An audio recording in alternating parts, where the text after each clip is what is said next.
আসসালামু আলাইকুম ওয়া রাহমাতুল্লাহি ওয়া বারাকাতুহু। জয় হোক আহলে বায়াত পাক পাঞ্জতনের, জয় হোক হুসাইনি ইসলামের, জয় হোক বিশ্ব মানবতার। আজকে গত 5 তারিখের পর থেকে বাংলাদেশের অবস্থা ভয়াবহ আকার ধারণ করেছে, আপনারা জানেন।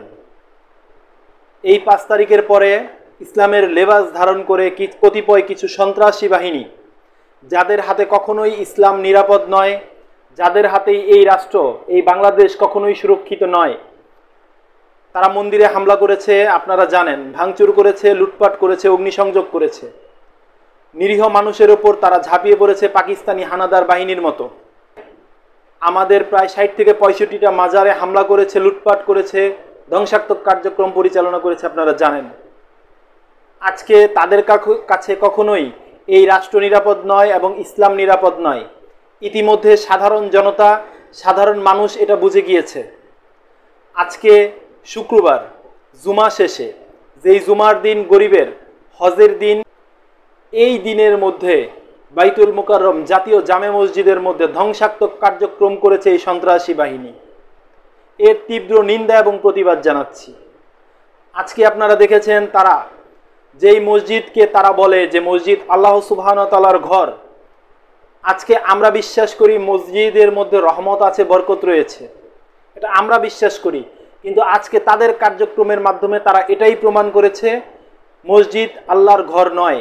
তাদের কার্যক্রম দিয়ে তারা তুলে ধরেছে, যদি তাই না হতো, তারা বলে এক করে আরেক। তারা বলতেছে মসজিদ আল্লাহর ঘর, অপরদিকে এই মসজিদের মধ্যে তারা জুতা ছুরাছুরি করেছে, ঢিল ছুরাছুরি করেছে, জুতার বাক্স দিয়ে মারামারি করেছে, আপনারা দেখেছেন।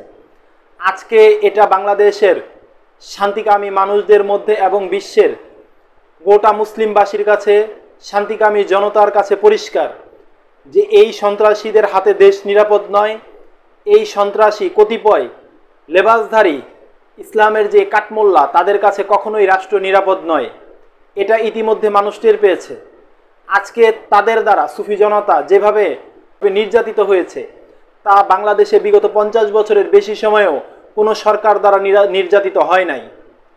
বিগত সময়ে আপনারা দেখেছেন, তারা তাদের স্বার্থে যে কোনো আন্দোলনের ডাক বাইতুল মুকাররম মসজিদ থেকে দিয়েছে। কিন্তু আজকে খতিবকে, ইমামকে কেন্দ্র করে মসজিদে যে কার্যক্রম করলো, এটা জাতির কাছে পরিষ্কার, তাদের কাছে, তাদের মতো মোল্লাদের কাছে কখনোই রাষ্ট্র নিরাপদ নয়। আপনারা দেখেছেন, বৌদ্ধ ধর্মের উপাসনালয় প্যাগোডাতে হামলা চলেছে, হামলা হয়েছে। পাহাড়ের মধ্যে পাহাড়ি জনগোষ্ঠী যারা উপজাতি রয়েছেন, তারা নিরাপদ নয়।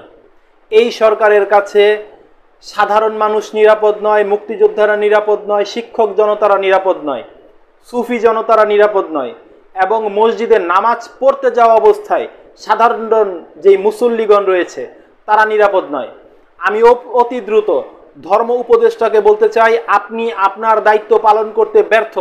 এটা বাংলাদেশের মানুষ জেনে গেছে এবং বুঝে গেছে।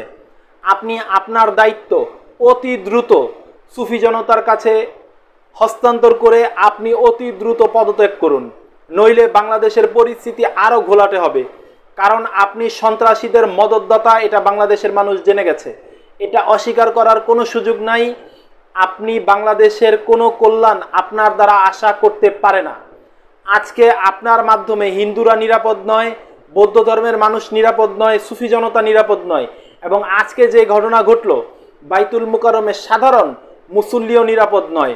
আজকে বাংলার মানুষ এটা বুঝে গেছে এবং জেনে গেছে। আপনি এই সন্ত্রাসীদের গডফাদার, সন্ত্রাসীদের মদতদাতা। অতি দ্রুত পদত্যাগ করুন, দেশের পরিস্থিতি স্বাভাবিক করুন, আমাদের সুফি জনতাকে শান্তিতে বাঁচতে দিন।